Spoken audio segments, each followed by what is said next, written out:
Very good. Well, we'll chat a little bit while we're getting started with that. I love those answers. I think they're really honest. When when I've done this workshop before, I'm here from Indiana. I'm coming to you live from my office in Indiana. We had a CS for All initiative a few years ago that has gone tremendously. I work with Project Lead the Way, and we partnered with all different organizations across our state to do what you guys are doing in Georgia, and it's been fantastic. The first time I did a workshop like this with elementary teachers was not as optimistic as yours. It was terrified. And so in many cases, for example, when I went into elementary education, I went into elementary education excited about literacy and teaching literacy and reading. And I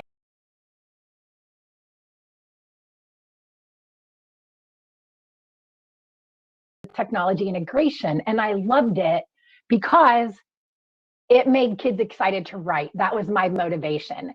And so I entered into thinking about computer science with that mindset.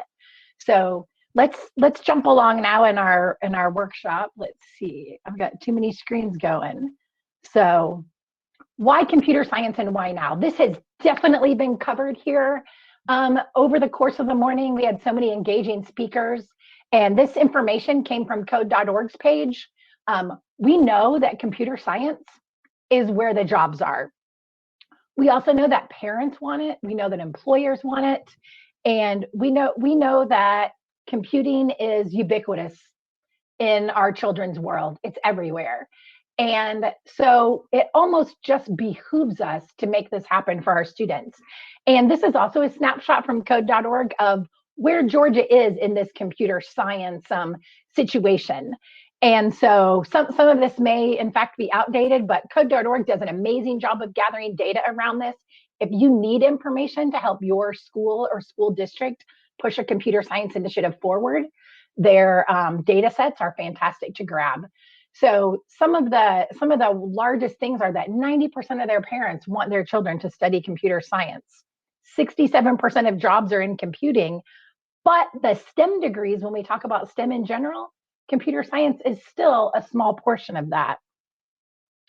A little bit more about the why from Kimberly Bryant, CEO and founder of Black Girls Code. Technology is a ubiquitous part of our everyday lives, and it really is. We can't leave the house without being on camera somewhere, using our GPS, and everything about it has infiltrated every facet of our modern day society. We use now techie words in our everyday life.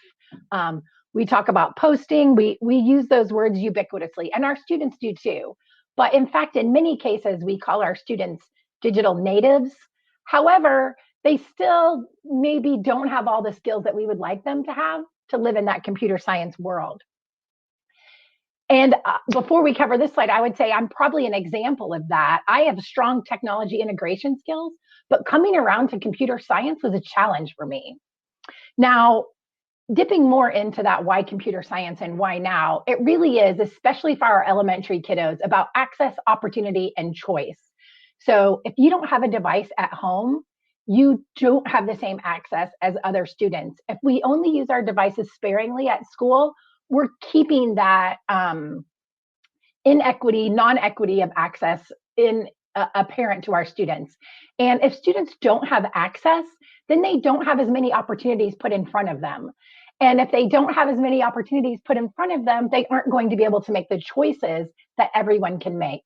So really that aligned pathway, beginning with computer science skills at that pre-K level and making sure students have opportunities at school to build on those skills all the way through 12th grade. For example, back when I was in the classroom, if you had the teacher that liked computers, you got some computer science. If you didn't, you didn't. And so if you have computer science opportunities at your middle school, but every elementary school student doesn't have the same opportunities, those students who have them in elementary school are going to have more access, opportunity, and choices at middle school and high school, and so on and so on. So it's very important that we begin this at our elementary school age. And I would also add, it's important that we provide this for our teachers too. We can't really just tell our teachers they have to learn this on their own. So professional development is a strong part of it. So Georgia has done a terrific job with their Georgia Standards of Excellence for teaching computer science. I love that they're marrying the ISTE standards with the computer science framework. So I can imagine, as educators on this call, all of those words under the ISTE standards for students are not frightening at all for you. You want empowered learners. You've been teaching digital citizenship for years. You know how to help students construct knowledge. You know how to help students design. So many of the things under that category feel good to you. Some of the core concepts, however, are when I've been working with teachers where they struggle. Those words don't have as much context or meaning for them. So on this next slide, I want you to think about these core concepts: computing systems, network and the internet, data and analysis, algorithms and programming, and the impacts of computing. And think about your level of being comfortable teaching those. If you are told tomorrow, you're teaching these. And let's look at this. We're going to go back to another Slido. So you can use your phone and do that QR code, or you can type in slido.com and put in that hashtag and choose the core concept that you are most comfortable teaching. Okay, choose that core concept you are most comfortable teaching. Let's see.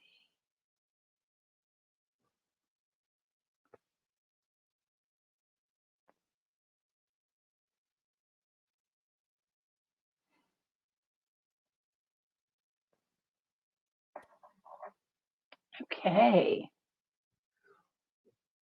Wow, so this is coming up pretty interesting. Okay. I wish we had like 100 people in this workshop so we could see these move back and forth, because it's just a little bit different every time I do this. And in this case, yeah, it's ever changing. So we'll keep our eye on it. We'll keep our eye on it. So some of this is proving true for what I've seen before, and some of it isn't. So it's fascinating to me, but we're farther down this computer science path than we were the last time I did this workshop. So in many cases, what we see come up to the top is exactly what popped to the top here.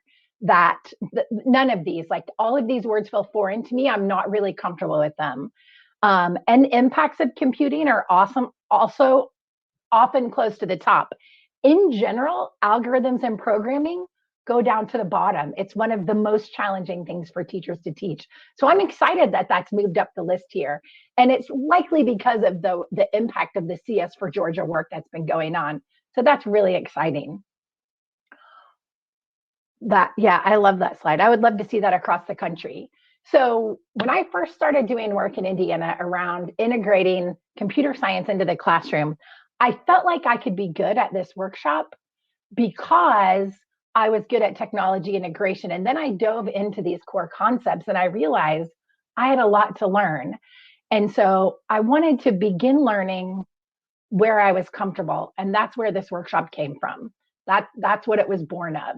So when we look at these concepts for teaching computer science, they're often vocabulary words that we're not used to using. However, in many cases, they do translate into things that you're already teaching. So what I did when I started working on this and when I worked on it for my own teaching was think about, how am I already doing this in my current classroom?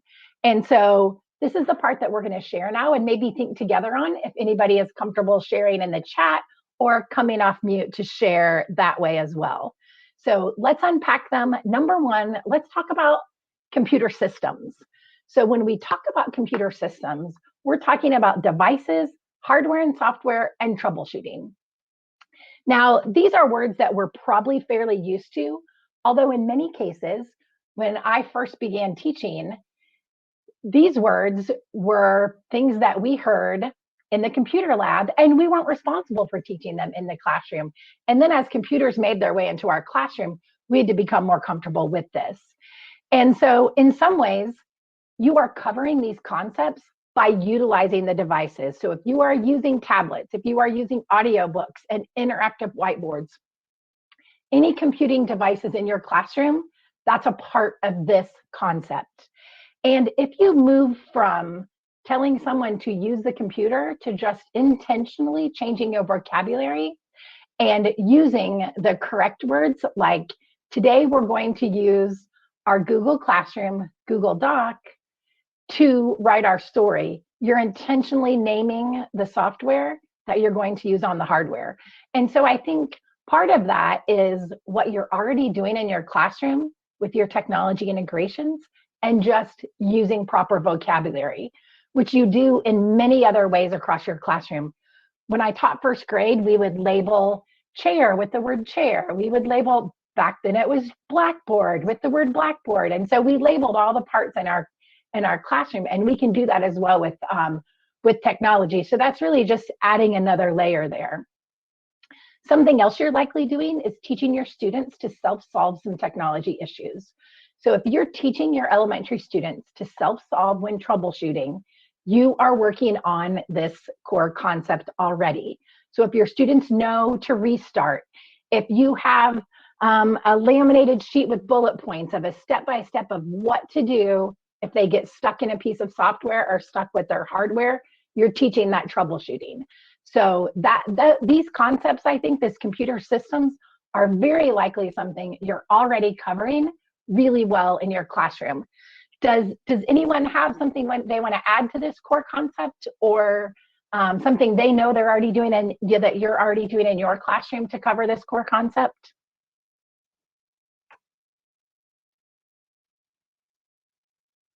Okay, let's jump on to the next one. Networking in the internet. What we often hear when we talk about this core concept is that people feel good about this if it's not too much about networking. And so I understand that as students get older, as they go through a pre-K through 12 computer science pathway, networking is going to take on a much deeper meaning at the high school level, absolutely. But at the elementary level, it can be a pretty much a basic understanding that pieces of technology work together within our classroom, within our building, within our school district, and within our world. And so just simply using email for communication or any messaging system with your students and with their families, and them understanding that the computer can be a connection between their classroom and their home, or your classroom and the office, can help cover a part of this standard. It can be a basic component of it. So using the computer to connect to people, places, and information.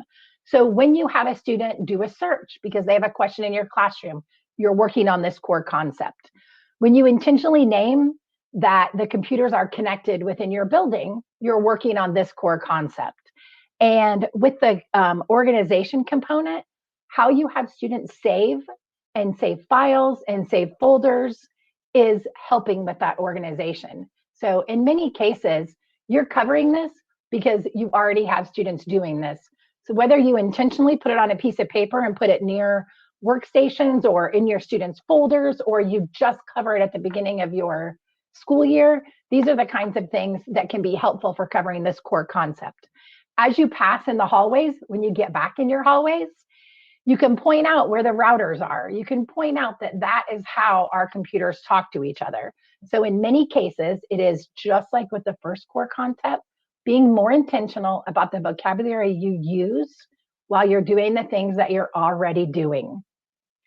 And then lastly, that cybersecurity, we've been focused on that for a really long time in elementary schools, between passwords, confidentiality, making sure you log out of your tablet if you leave your desk, and all of the work that you all do around online safety. These are things that teach kids at a very early age to be safer when they are online. And this next one, data and analysis, can also sound really intimidating, but this was one that when I first read over the concepts, especially in the early grades, I felt like elementary teachers do a stellar job of this because we've done it without a computer for years, especially at our morning calendar time. We collect all kinds of data with our students, and we graph all kinds of data with our students. And that's a lot of what this is, collecting data. So when you use GPS, when you use thermometers, when you are organizing birthdays on your morning calendar, all the ways that you collect data as you work with your students, lend themselves to data and analysis. It's then taking that data and making assumptions because of it, right? And inferences and predictions because of it. So, and additionally, beyond that collection, how you store that data. So how you're saving it. Are you teaching your students how to save? I remember when I first started teaching technology integration with elementary teachers, people would say, I saved it, but I don't remember where. Well, we've come a long way from then. I don't think I've had to use that lesson in years. And so that's the same lesson we're teaching students. How do you organize it? We know how quickly, if you're a Google school, how quickly those Google folders get really messy. So this is an important one for students and how to store their files and for us. So, and even then intentionally talking about, wow, that's a really long video. We might not have space to store that. The fact that videos take more space than text, which takes more space than music. So just students having that basic understanding of data storage. And then visualizing it. So taking that birthday data or the weather data that you're collecting when you do your calendar or any science work or implementation, and creating a graph or a chart. When you do any kind of sorting, whether this is with technology or it's hands-on with your students. So we often do beginning computing practices device-free, and then making predictions using that data. So this is actually, data and analysis is something that you are very much likely already doing and doing really well. Yes, absolutely. In the chat, I love that comment. It is all about vocabulary. There's no reason to not teach them the right words from the beginning. They will absolutely know more than their families almost from the very beginning. It also gives us common vocabulary as students get older. So they will never feel behind because they'll have that strong common vocabulary. Thanks for sharing that. Anybody have anything they want to share around data and analysis? I'm sorry, I jumped right over the networking one as well. So anytime, feel free to come off mute or pop your ideas in the chat. I love the idea of capturing them in the chat so that if people want to copy and paste them into a document to save for later, that can be accessible to them. So data and analysis, once we think about it, should maybe be the one that's at the top for us, because teachers do a really strong job with this. It ties itself really well to what we teach with math. And now the one that's usually scary, but was in third place for you guys, algorithms and programming. So algorithms, to me, was the word I would have ranked at the top as the scariest before I dove into this, because it reminded me of something I thought maybe I wasn't good at. But when I dove into it, I thought, absolutely, I do know how to do this. We do this also quite a bit in our elementary classrooms. So this one is very long, the algorithms, variables, control, modularity, and program development. And as you dive into it, it gets more difficult the farther up the grade bands you go in your computer science standards. But a whole bunch of it is writing and following directions. So understanding that you can get to the same place two different ways, but then analyzing which one is better and why it's better. So at Project Lead the Way, we have an unplugged activity called Rosie's Runtime that covers this concept really well. You can Google Rosie's Runtime PLTW and download that activity. And so using different directions to get you to the same place, but then analyzing which one is more efficient is a big part of this. And that can take on more technical difficulty the older students get. So using flowcharts, creating procedures, following procedures, writing with outlines. So this can definitely be skills that are embedded into your daily work. So really following those literal instructions. I feel like almost everyone I know in some speech class or writing class had to write instructions on how to make a peanut butter sandwich, and then the person next to them had to follow those instructions exactly. And in many cases, what tripped us up was forgetting to take the lid off. So understanding that when you write instructions for technology, it's that literal. You have to be able to do every single step. And so that's a big part of the algorithms.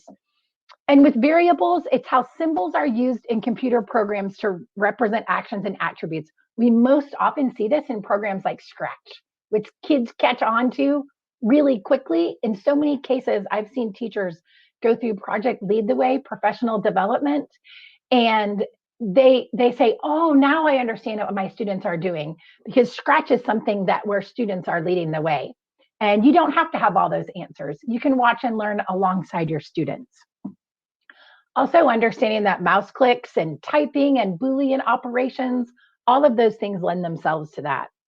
Um, Following a recipe, which we often do in school, breaking anything down step by step, writing digital stories. And then with program development, it's all about iteration and design process. So we hear those phrases many different ways. It might be plan, do, study, act. It might be design, edit, redesign, all the different ways you can talk about that. Understanding that processes are iterative and sticking with that vocabulary. It's never too early to start using the word iterative. We hear things all the time like fail forward, but in school, we often have people complete something and give them a grade. And program development is much more about complete something, analyze it, make it better, go back to the drawing board. So that's a lovely way for students to learn this concept. Anyone want to think more about algorithms and programming? Okay, we are zooming through these, you guys. I'm so used to doing this workshop face-to-face. It feels very solo, not being able to see all of you. So impacts of computing. This one is actually one of my favorites. So when we think about the impacts of computing, it is, how do they impact our daily lives? So we often teach kids the do's and don'ts of computing, but maybe not necessarily the sociology of it or the anthropology of it. So I think understanding that computing technology can be both positive and negative. A positive example for me, years ago, my boys were in high school and I lived in a rural community. Without technology, they absolutely could not have accessed dual college credit. Technology made all the difference for them as they went through school. In fact, by the time my youngest graduated, students were able, through dual credit, to finish an associate's degree while they were in high school. That's a big plus about technology. And I think as students get older, you can have deeper conversations about this, but really understanding that it can be good or bad. This is a great time to have conversations about screen time with students. And also the interactions with fitness trackers.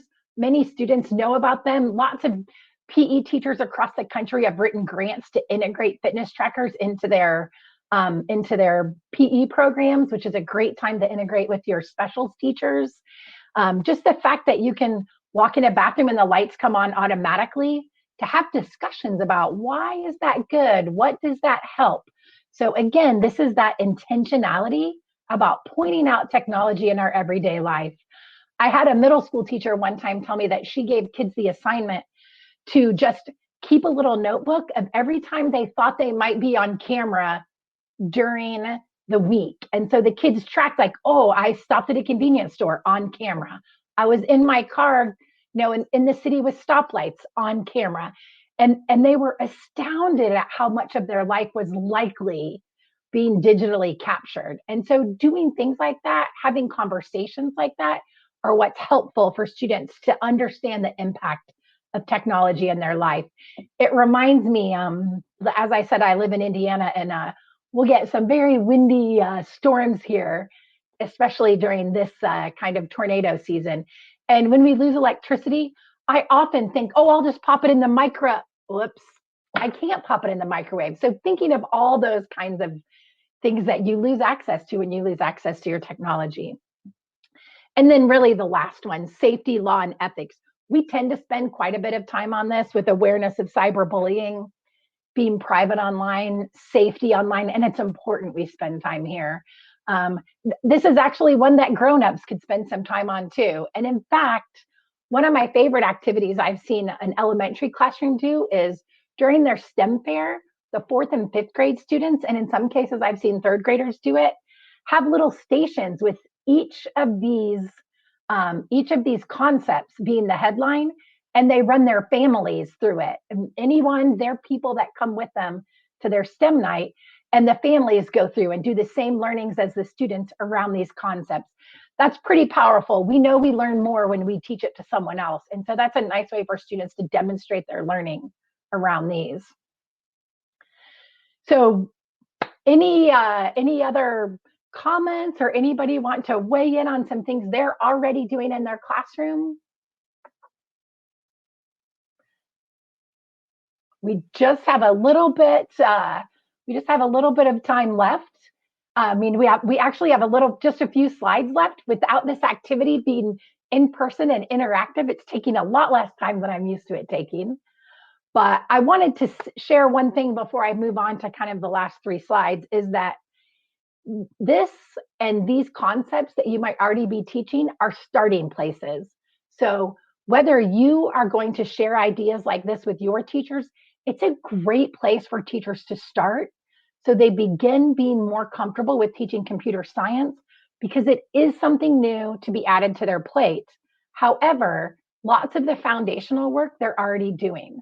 So it is a great place to start, but you can't stay there. So we want teachers to be comfortable with computer science in the ways that they're already teaching it and already covering some of these standards.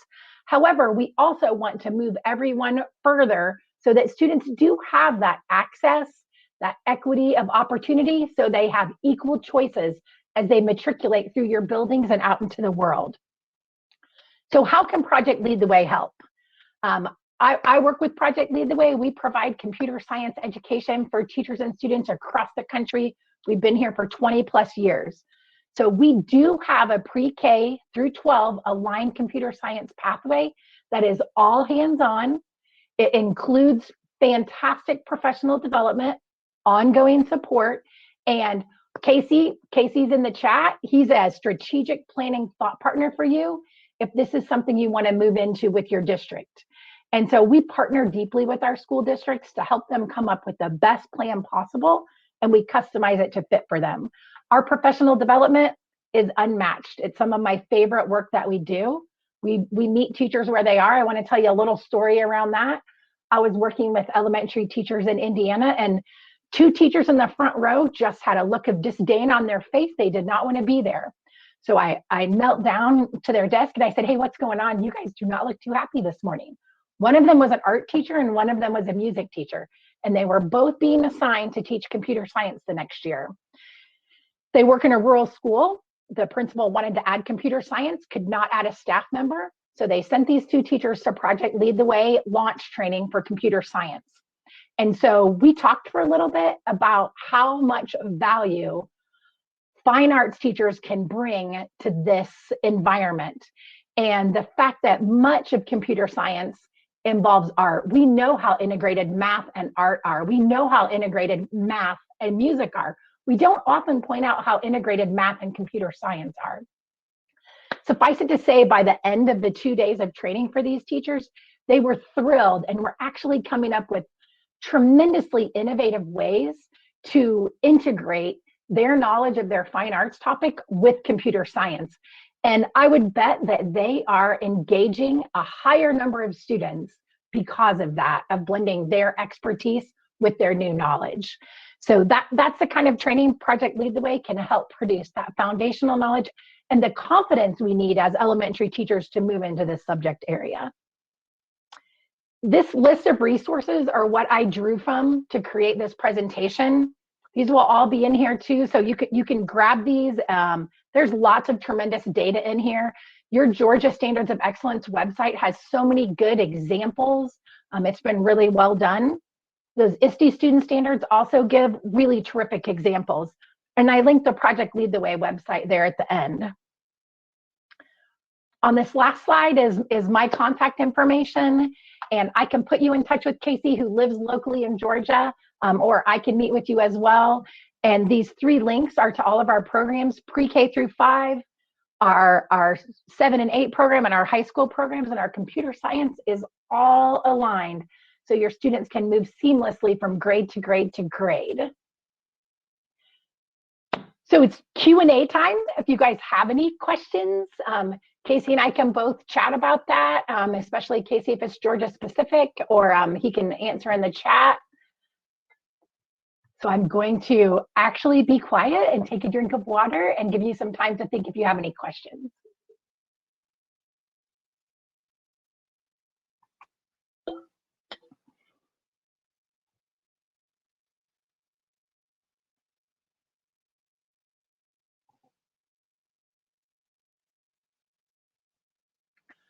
Okay, guys, if we don't have any questions and you haven't had a chance to grab some lunch, grab some lunch. I will say this has been a terrific conference. I can't stop thinking about the keynote speaker. I've got followed him on Twitter now. I have lots bookmarked. I want to rewatch that. It was some really good deep thinking there. Um, I'm not sure. I'll have to read the instructions about getting this presentation to you. I'm not sure how to do that or if it's just already captured by the Summit folks. If not, you can email me, thall@pltw.org, and I will PDF this and send it to you so you can have it and you can have all the links that are within it.